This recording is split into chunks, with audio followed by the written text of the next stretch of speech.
जल्दबाजी में कोर्ट में आने से कोई फायदा नहीं होता।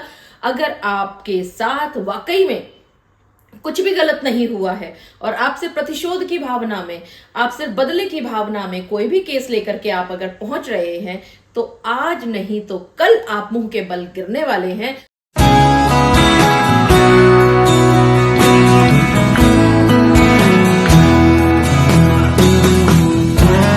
आप सभी के जब भी अपनी पत्नियों के साथ विवाद उत्पन्न हुआ करते हैं, तो आप सभी को अक्सर ये सलाह दी जाती है सभी एडवोकेट्स के द्वारा कि अभी इतने जल्दबाजी में केसेस ना करें, थोड़ा सा समय दें खुद को भी और सामने वाले पक्ष को भी।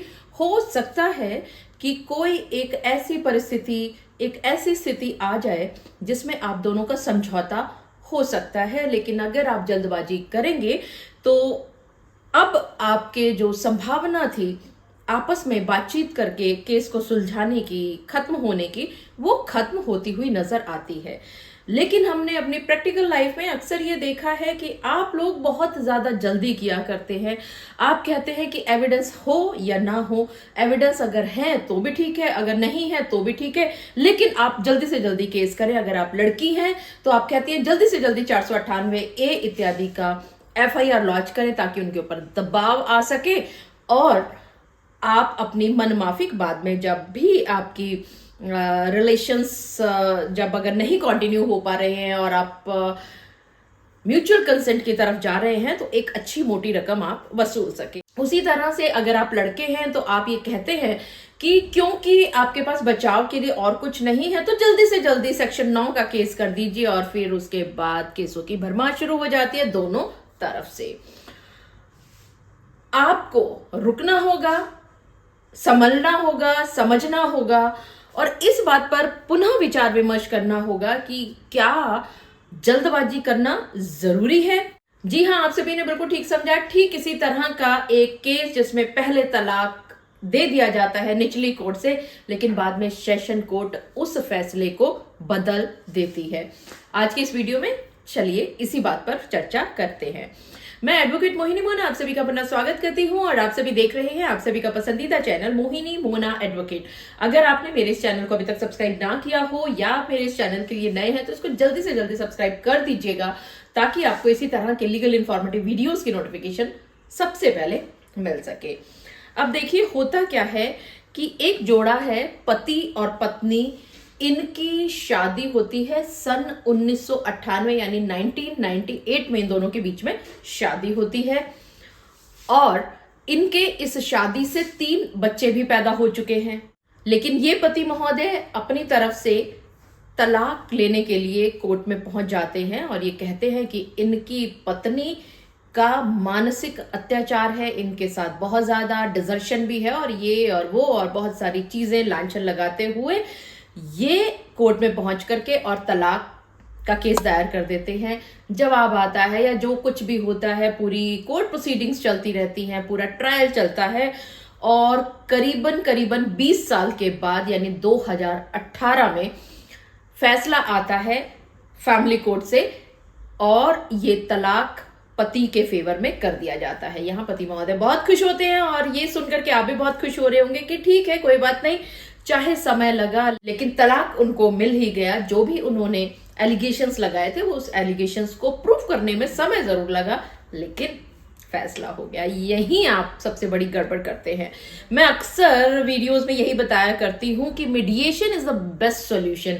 Mediation is the beautification of the relations, यानी कि आपके जो रिलेशंस खराब हो रहे होते हैं, आपका जो पैसा खराब हो रहा होता है, आपका जो समय खराब हो रहा होता है, आपके जो हेल्थ इश्यूज पनपते हैं इन कोर्ट केसेस की वजह से, इन सब से निजात पा सकते हैं आप अगर अपना केस काउंसलिंग के जरिए, अपना केस मीडिएशन के जरिए आप खत्म करवा लें। लेकिन अक्सर मैंने ये बात देखी है कि आप लोग यही कहा करते हैं कि उनको मीडिएशन में नहीं जाना, उनको काउंसलिंग में नहीं जाना, क्योंकि कहीं ना कहीं अगर दूसरा पक्ष कुछ मांग रहा है तो आपको ये लगता है कि मुझे इतना ज्यादा पैसा देना पड़ जाएगा या ऐसा हो जाएगा या वैसा हो जाएगा, मैं दूसरे पक्ष की बात ही क्यों सुनूं, मुझे क्या जरूरत है दूसरे पक्ष की बात सुनने के लिए, क्योंकि गलती मैंने नहीं की, गलती तो सामने वाले ने की है। लेकिन आप यहाँ ये भूल जाते हैं कि अगर आपने अपना समय, अपना पैसा, अपनी हेल्थ अगर बचाना है तो वो संभव हो सकता है सिर्फ मीडिएशन के जरिए। और यहां पर भी ठीक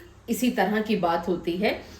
20 साल के बाद ये तलाक ग्रांट कर दिया जाता है कोर्ट के द्वारा पति के फेवर में।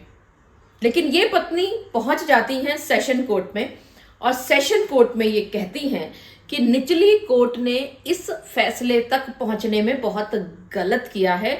असल में तो उनके साथ, यानी उस पत्नी के साथ इस पति ने अत्याचार किया था, क्रुएलिटी की थी और डोमेस्टिक वायलेंस तक किया था। और ये सब बातें उसने सेशन कोर्ट में प्रूव कर दी।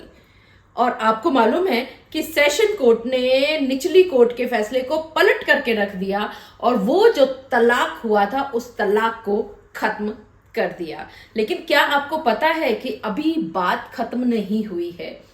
अब इस पति को यह महसूस होगा कि निचली जो कोर्ट ने ऑर्डर किया था वो सही किया था, सेशन कोर्ट ने गलत ऑर्डर किया है। हो सकता है अभी हाई कोर्ट में जाए, फिर डबल बेंच में जाए, फिर सुप्रीम कोर्ट तक पहुंचे, तो आप अपना जीवन के बहुमूल्य जो प्यारे क्षण हैं, प्यारे पल जो हैं, वो आप झोंक रहे हो इस क्रोध की अग्नि में।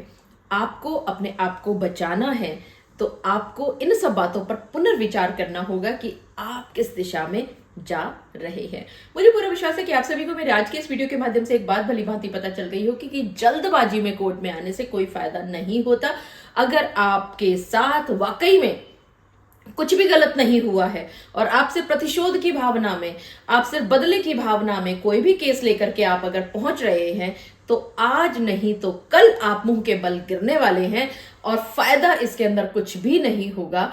तो अच्छा यह है कि पहले ही कोर्ट में आने से पहले हर एक बात पर बहुत अच्छी तरह से ठोक बजा करके विचार कर ले। मुझे पूरा विश्वास है कि आप सभी को मेरा आज का वीडियो भी बहुत अच्छा लगा होगा। अगर आपको मेरा आज का वीडियो भी अच्छा लगा तो इसको लाइक, शेयर और कमेंट करना ना भूलिएगा।